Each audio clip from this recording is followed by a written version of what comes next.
Sejam todos muito bem-vindos ao canal Estado Imaginário. Bom, pessoal, na semana passada eu até comecei, olha, queria fazer sobre esse filme e no final das contas acabei falando de outro, porque atropelou ali. Mas acabou que eu fui assistir no último final de semana o novo Mortal Kombat, que na verdade é a parte 2, que é na verdade a refilmagem do filme de 1995.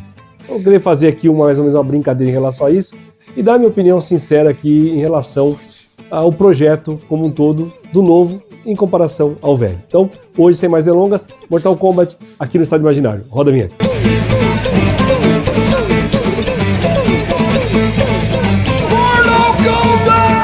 Bom, pessoal, começando aqui de cara, falar desse filme e não falar do tema que foi criado, o tema brilhante, um dos mais clássicos de todos os tempos que eu gosto muito, música que eu não canso de ouvir, né? É complicado. Vou colocar aqui os criadores e tudo mais, essa canção aí e tal, dessa melodia aí, mas eu gostaria de colocá-la, lógico, aqui no vídeo. Dá pra colocar? Lógico que não, né, gente? Se colocar é derrubar na hora, né? E a gente tem que entender, fazer o quê, né? Mas seria ótimo que eu tivesse a trilha sonora funda aqui, exatamente desse tema, e que eu fizesse os ganchinhos de uma ponta a outra. Mas fica só na vontade mesmo. Então, de cara, uma das coisas que esse filme novo, que está ainda no cinema, né, estreou há poucos dias, já ganha por isso aí. Utiliza e utiliza de forma extraordinária a música tema, e como a música do Missão Impossível, como músicas Pantera Cor-de-Rosa, são aquelas que quando entra, Superman, quando entra você fala, meu, tá ótimo, então já ganha a gente já. Mas, queria colocar exatamente isso. Quando a gente tá lá no filme de 95, a gente tem esse tema, é apresentado esse tema, isso aí já vale, e a gente às vezes até voltava a assistir o filme, não por algumas coisas do filme em si, mas por algumas cenas específicas, algumas caras tristes, como a do Christopher Lambert que eu falei aqui, do Christopher Lambert, o Raiden lá, e para ver os embates e aquela música, né, nossa, permeando tudo, fazendo parte do show. O que acontece é o seguinte, quando a gente vem para um filme que tentou então relançar a questão do Mortal Kombat, ela vem naquela preocupação de trazer para um público novo, fazendo uma criação de um novo personagem e tal, para ampliar o universo, como tem que ser mesmo, isso eu não discuto, pessoal, porque vamos voltar lá para os anos 80, 90, lá, quando a gente estava ali nos fliperamas, que a gente chamava, né? Fliperama é lógico que aquela da máquina, a gente chamava os locais de fliperamas, né? Então, nos fliperamas, que tinham os jogos eletrônicos todos, a gente curtia, eu pouco, porque eu sempre não tinha muita destreza, né? Como eu já sempre falei aqui, eu era um jogador de Rally X, fazia boa pontuação no Rally X. Mas no restante, aquela coisa de dar golpe e tal, não sei o quê, doía a mão, não sei o quê, então eu não tinha muita destreza, não tinha muito domínio sobre aquilo. Mas a gente gostava, entendia que era uma coisa diferenciada da luta, que cada tipo de comando que você dava fazia um tipo de poder e tal, e era uma revolução em relação a isso, né? O fundo, os dizeres e tudo mais, então isso é uma coisa que indiscutível e tal. Quando você traz isso para o filme de 95, você traz colocando, por exemplo, o Raiden como o Christopher Lambert sendo o Raiden. Já começa por aí uma coisa maluca, mas que dentro daquela galhofa que fica ali, funciona, ao meu ver, apesar de não curtir o trabalho dele, né? Nunca curti o trabalho dele. E nem no caso do Highlander lá, porque, nossa senhora. Mas enfim, ele é um cara que pode dizer pra você que foi um cara de pau, meu, porque venceu nisso aí, né? Acho que, não sei se hoje ele é milionário, mas, enfim. Então, convenceu alguns, tá ótimo. Quem sou eu pra falar dele, né? Mas o que a gente não pode negar é que o filme de 95 é o Kari Hiroyuki Tagawa totalmente. Toda a lembrança do filme mais forte vem dele. Vem, inclusive, de você tê-lo, e o Johnny Cage, que a gente gosta tanto, e aí foge, né, do contexto de como era isso no próprio console do jogo ali e tal, porque não era o Johnny Cage que chamava atenção, né? O Raiden era um dos que chamava atenção mais no jogo, isso é claro. Mas, conforme isso foi chegando, ficou claro que no filme de 95 você tem aquela questão de ser o Sub-Zero a coisa mais forte do que você esperava ali, dentro da limitação que tinha dos efeitos especiais. O Scorpion menos, mas que também tinha uma parte especial do filme, vamos chamar assim. Isso, de forma acertada, é trazido para os dias de hoje. Então, se você tem uma coisa, um time que está ganhando, você não vai mudar a grande coisa, você vai trazer esse contexto. Você acha que o Sub-Zero é o Batman do Mortal Kombat? Traga o Batman, não tem problema nenhum, tá tudo certo. Eu acho que nisso as produções agora acertam. Lembrando que no filme de 2021, que é o que tenta renovar, né, tenta fazer esse legado, esse projeto continuar, esse universo continuar, então colocando que a plástica do filme, não o conceito em si, que também muda, mas a plástica do filme é uma plástica se utilizando de bons efeitos especiais, de efeitos especiais de primeira categoria, trazendo, principalmente no começo do filme, cinematograficamente falando, é belíssimo, né? Da fotografia e tudo mais e tal. De tudo que acontece ali, você traz para uma coisa mais terrena, vamos chamar assim. Depois o filme vai avançando, fica com aquela coisa mais plastificada, aquela coisa mais artificial e tudo mais. Mas no começo do filme, o filme demonstra essa trazer pro pé no chão. Para mim funciona você trazer aquele universo tão colorido, aquela coisa tão do console, da coisa da fliperama dos anos 80, para a tela de uma forma mais fria, vamos chamar assim, brincando com o Sub-Zero, mais fria. Eu acho que vai, o tom fica legal, o tom fica realista quando tem que ser realista, numa questão legal. Então essa tomada de decisão eu acho interessante pelo pessoal da produção, pelo diretor e tudo mais. Que é o diretor Simon McCoy, que na minha pesquisa tá que ele se lança nessa questão de filmes longa-metragem, ele tinha outro tipo de produção, exatamente com esse filme. Então, acho que foi corajoso e tal, só que o pessoal caiu de pau, né, por conta de coisas ali que não aconteceram da forma como deveriam, vamos chamar assim. E ele faz esse segundo filme, ele busca, no finalzinho da obra dele, colocar já o destaque do Johnny Cage, colocar você, tipo assim, vai ter uma continuação, e a continuação vem para esse lado, já que a gente foi lá para trás e criou um outro universo muito mais amplo, vamos trazer aquilo que todo mundo conhece do filme de 90, dos anos 90. E aí o que me traz para esse filme de agora. Se lá atrás nós tínhamos o carisma do Robin Shaw, tínhamos o carisma do ator Lyndon Ashby e da atriz Brigitte Wilson, fazendo no seu limite ali, vamos chamar assim, né, as coisas que tinham que ser feitas, as coreografias e tudo mais e tal, mas eu acho que por serem bem desconhecidos, vamos chamar assim, do grande público, os três, eu não lembro da época de conhecê-los de outras obras e tal. Talvez a Brigitte Wilson a gente já tinha visto muito em série de TV, mas o restante não. Mas o Lyndon convence bem com o Johnny Cage dele. Eu acho que, inclusive, por esse mérito desse carisma, e as coisas escritas do Lamberto, mas assim, eu acho que com esse carisma, você constrói essa memória afetiva legal pra gente que é das antigas, e se o diretor se propõe a fazer uma homenagem, sempre eu vou agradecer.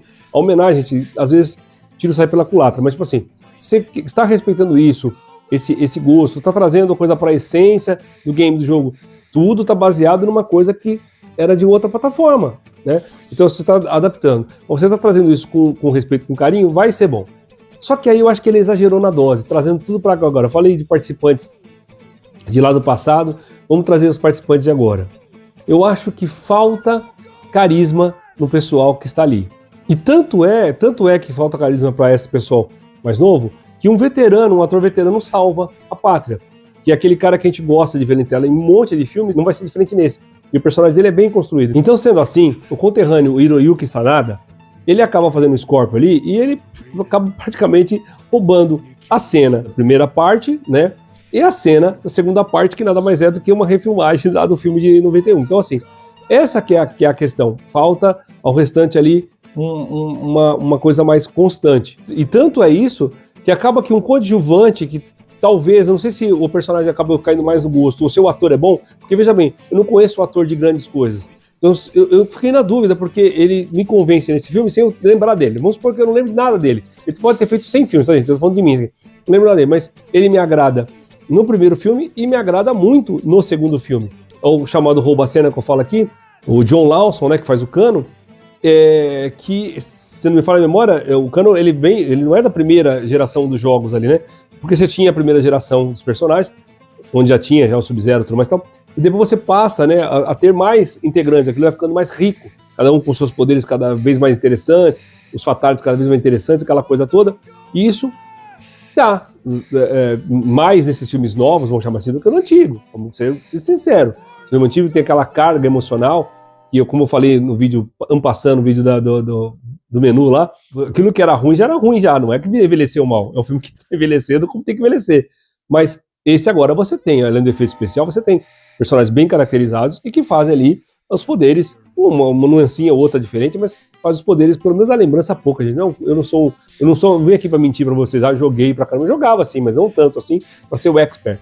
Eu tô falando como fã, que curtiu o ambiente do fliperama, eu acho que esse agora ele vem com a cara, o estilo de filmagem, parecendo que você está nos anos 90 com uma câmera ruim, mescla ali a coisa da modernidade de propósito trazendo para os anos 90 e traz um cara que Aí a coisa fica difícil, que é o Karl Urban, que todo mundo sabe aqui que eu gosto muito, e ele faz o Johnny Cage ali, pegando a essência do que se tinha lá nos anos 90, trazendo para agora, mas eu acho que, com cenas muito boas, mas com o Cano permeando tudo, não só no carisma, não só no que se reflete o filme, quando o filme se propõe a ter um tipo de enredo de uma história, é ele que faz a diferença, na minha humilde opinião. Eu senti, eu fui com a Nádia que escolheu, inclusive, ver esse filme, por isso que eu quis trazer ele para cá, já que eu tinha visto o antigo, o antigo eu digo de 90, agora há poucos dias, né? Eu falei assim, puxa vida, ficamos com aquela sensação que me diverti, dá para assistir em casa novamente, né? Mas não é pra ficar procurando para assistir, mas dá para assistir mais uma vez, até para pegar alguma coisinha ou outra ali, mas de certa forma, que assim, faltou alguma coisa, né? Tava ali toda a homenagem feita, tava o Johnny Cage de novo ali, trocando uma coisa de personagem, vai fazendo praticamente as mesmas falas, as mesmas coisas e tal, fazendo até os outros terem um pouco mais de graça. Ele conseguiu fazer isso, né? Talvez ficou uma carga muito grande, mas ele acaba sendo e não sendo o principal, ficou uma coisa meio perdida, com o Cano correndo por fora, correndo por dentro, correndo por cima, enfim, roubando a cena em todas as partes que ele aparece. Se faz uma coisa muito mirabolante e no final das contas talvez parece que fica um gostinho de... Não é um gostinho de quero mais. Vai ter, com certeza, né? A história tá toda construída pro grande final, não sei se... Acho que o terceiro já seria um grande final, né? Já ampliou e tal. Acho que não... Tem gente aí que fala que pra ter 12, 13 filmes aí já não sei. Personagem pra tanto, história de que nunca morre, volta, inferno, aquela coisa tal. Você tem licenças poéticas ali a dar com pau pra chamar de licença poética. Mas, enfim, eu acho que dentro do que se construiu tá de bom tamanho. E uma outra coisa, sem querer criar polêmica nenhuma, mas, gente, a Kitana acaba sendo o filme dela, né? Ok, não tem problema nenhum. Mas o Shao Kahn, uma hora ele é poderoso, daqui a pouco ele perde uma luta, se ele não tivesse uma sobrevida ali, vamos chamar assim, ele estaria fora umas 2 vezes, e aí no final das contas ela consegue fazer o que ninguém... enfim, é uma coisa meio louca ali. A Tati Gabriele que faz a Jade, ela tem uma mudança ali, não cola, não orna, fica uma coisa, preguiça de roteiro, como dizia meu amigo Massa, preguiça de roteiro total. Não tem, gente, é complicado, porque ela toma, não vou dar spoiler, mas são decisões que ela toma que você fala assim, poxa, sério mesmo? Em 1 segundo muda tudo? É estranho. Assistam, deixem os comentários aqui se vocês concordam ou discordam de mim, porque realmente, pra mim, não funcionou algumas coisas ali. Eu não sinto um filme, sinto um monte, aquele retalho que vai se costurando, e fica aquela coisa costurada, e eu não senti que aquilo me causou, assim, grandes emoções. Dei risada, mas o que eu quero destacar aqui, pra mim, o que foi, assim, como visual, como luta, eu achei sensacional mesmo, foi a luta do Liu Kang contra o Kung Lao. Gente, isso foi excepcional. Você vê que os atores manjam, elas têm muito de efeito de corte, tudo mais tal ali, né? Mas eles manjam do traçado, mas a plástica da luta, a luta com os poderes, porque olha só, o que eu achei impressionante como cinema, você vê na tela grande, a luta é muito bem coreografada e normalmente, depende de como for, a não ser que você esteja ali no Vingadores, sabe, foi muito bem caprichado isso, quando você coloca os poderes, fica uma coisa meio mambembe, ele não tem o mesmo impacto, né? Literalmente não tem o mesmo impacto, mas ali não. Você parece que sente as porradas mesmo, e aquilo tem uma questão de um jogar chapéu metálico girando, o outro jogar poder de fogo, jogar poder daquilo, de dragão. Então, a velocidade que é feito aquilo, os lances, os ângulos que a câmera pega, eu fiquei impressionado. Eu falo pra vocês que dessa parte 2, que é a refilmagem de 91, eu vou falar pra vocês que isso é um primor. Isso, com a música de fundo tocando ainda, eu achei sensacional, gente. Sensacional. Realmente, esse embate dos dois, tá de parabéns todo mundo, o coreógrafo, os atores, sabe assim, a edição, tá tudo assim, o efeito especial tá perfeito. É de uma qualidade de impressionar. Realmente, é aquela luta que ela tem o tempo certo. Você quer até que continue um pouco, mas ela tem o tempo certo. As coisas acontecem do jeito certo. As pancadas sabe, o pró e o contra acontecem de uma forma assim. É um balé mesmo, é um balé. Olha, eu fiquei impressionado. Eu falo pra você, na hora ali eu falei assim, poxa, dá pra voltar essa cena que eu quero ver de novo, porque sensacional. Deu um clímax, vamos chamar assim, né? Eu falei que não tinha, mas deu um clímax no filme e pra mim foi só.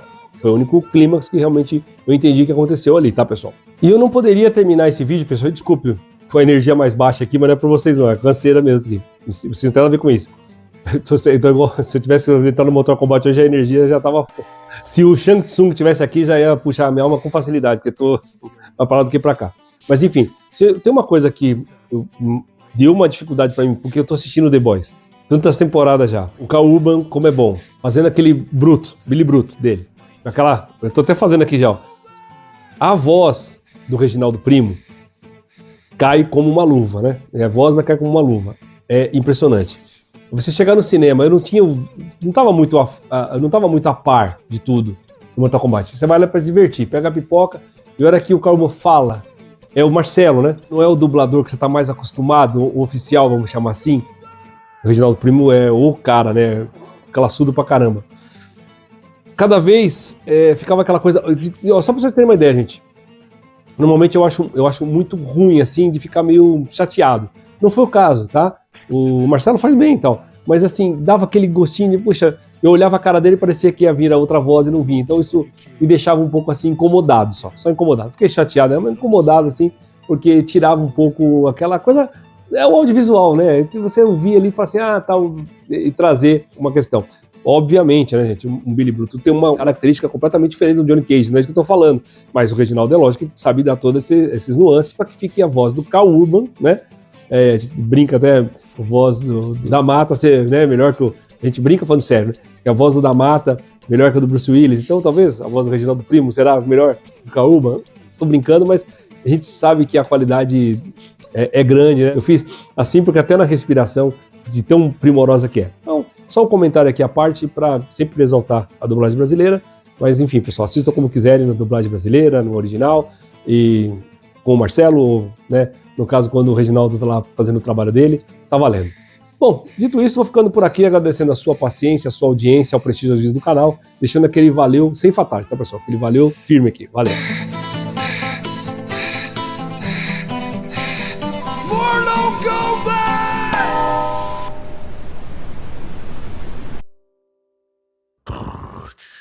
Fatality.